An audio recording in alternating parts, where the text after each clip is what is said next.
안녕하세요. 사고TV 구독자 여러분, 조이력입니다. 자, 오늘의 주제는요, 인스타 염탐에 대해서 설명을 드릴까 하는데요. 헤어지고 나서 인스타 염탐 때문에 힘든 분들에게 이 영상이 1%의 희망이 되었으면 하는 마음으로 어, 강의를 시작하겠습니다. 자, 이별 후는 어떤 감정을 느낄까요?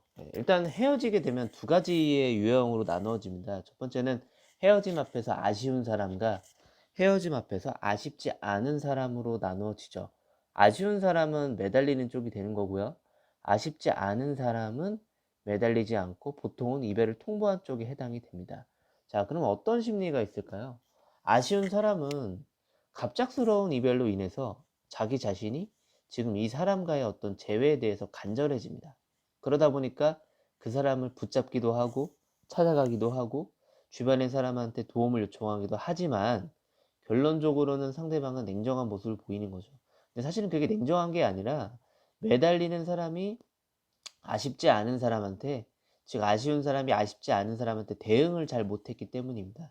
결국 대응을 못해서 냉정한 표현을 듣고 자기가 할 수 있는 거는 아무것도 없다는 걸 알게 됩니다.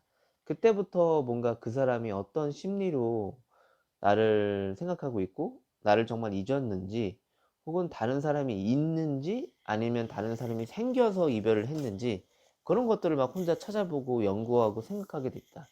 그러다 보면은 자연스럽게 염탐을 하게 되고, 그 염탐이 잦아지면은 자신도 모르게 집착을 하게 되고 의미를 부여하게 되면서 스트레스를 받고 감정을 소모하는 그런 상황까지 이어지게 돼서 악순환으로 이어지게 되고, 그러다가 염탐까지 걸리게 되면은 정말 창피한 상황으로 이어질 수 있다고 봅니다. 결국 그렇기 때문에 염탐은 안 하는 게 맞아요. 염탐을 괜히 해서 자기 스스로의 어떤 자존심도 자존감도 낮추고 상대방한테 걸렸을 때 본인이 어떤 좋은 이미지로 상대방한테 보여지지 못하겠죠.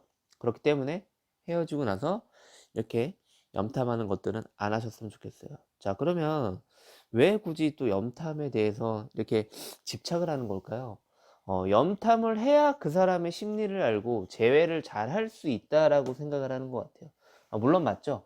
물론 맞는 말입니다. 하지만 염탐이 전부가 아니라는 걸 아셨으면 좋겠어요. 왜냐면 예전에 의뢰를 하셨던 분 중에 그 SNS나 이런 거에 계속 이제 좋아요를 누르고 확인을 하는 분이 있었어요. 근데 결론적으로 어떻게 보면 여지잖아요.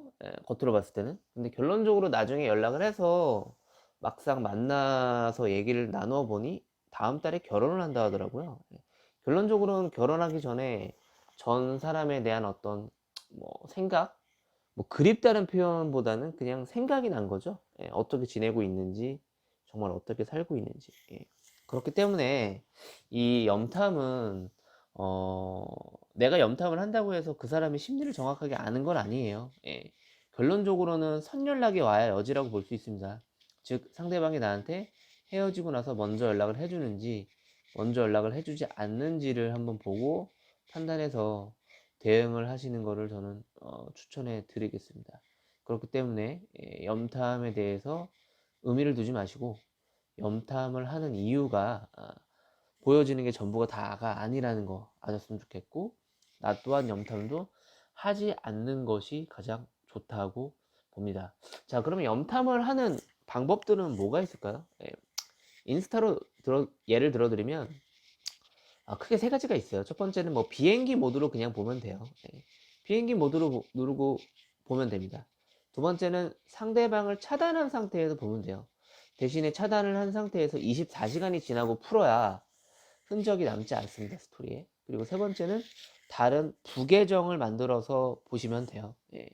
뭐 여러 가지 방법들이 있는데 결론적으로는 이 염탐을 하다가 혹시 걸릴 수도 있어요. 예를 들면은 뭐 내가 뭔가를 체크를 잘못했다든지 실수로 좋아요를 눌렀다든지, 뭐 아니면은 뭐 어, 부계정을 팠는데 그 부계정이 너무 티가 났다든지. 결론적으로 염탐을 걸렸을 때는요, 내가 상대방한테 연락만 안 하면 돼요. 그냥 상대방한테 내가 뭐 실수로 좋아요를 누른 거다, 오해하지 말아라, 뭐 혹은 뭐 내가 상대방한테 연락해서 네 스토리를 내가 일부러 본 게 아니다, 실수로 보게 돼, 이런 구차한 설명을 할 필요가 없어요. 그냥 염탐을 정말 하다가 걸렸다면 그냥 신경 쓰지 않으시면 됩니다. 내가 상대방한테 연락하면 할수록 더 여지가 낮아지고 내가 더 우스운 사람이 되니까요. 그래서 염탐을 안 하는 걸 추천하지만 걸렸다면 그냥 아무것도 하지 말고 그냥 자신의 일상으로 돌아가는 걸 추천해 드릴게요. 예. 어쨌든 재회라는 거는 여지라는 게 생겨야 돼요. 여지는 즉 선연락입니다. 상대방한테 연락이 반드시 와야 가능합니다. 물론 연락을 내가 먼저 해서 잡을 수도 있어요. 근데 그거는 조금 더 디테일을 상황마다 따져봐야 될 것 같고요. 예. 어쨌든 인스타 염탐으로 인해서 힘들어하는 분들에게 이 영상이 조금이라도 도움이 되셨으면 좋겠고, 지금까지 사고보 TV 조일영이었고요. 조금이라도 도움이 되셨다면 저한테도 도움이 되고요. 예. 좋아요, 구독, 추가, 댓글, 알림 부탁드리고요. 제가 네이버에서 사랑은 고백에서부터라는 카페를 11년째 운영하고 있습니다.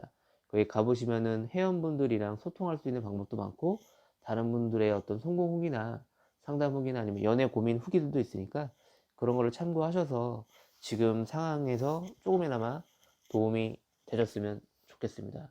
아, 헤어짐으로 인해서 많이 힘드실 텐데, 예, 다들 잘 극복하셨으면 좋겠고, 이 봄이 되면서 사실 더 많이 생각이 나실 거예요. 예.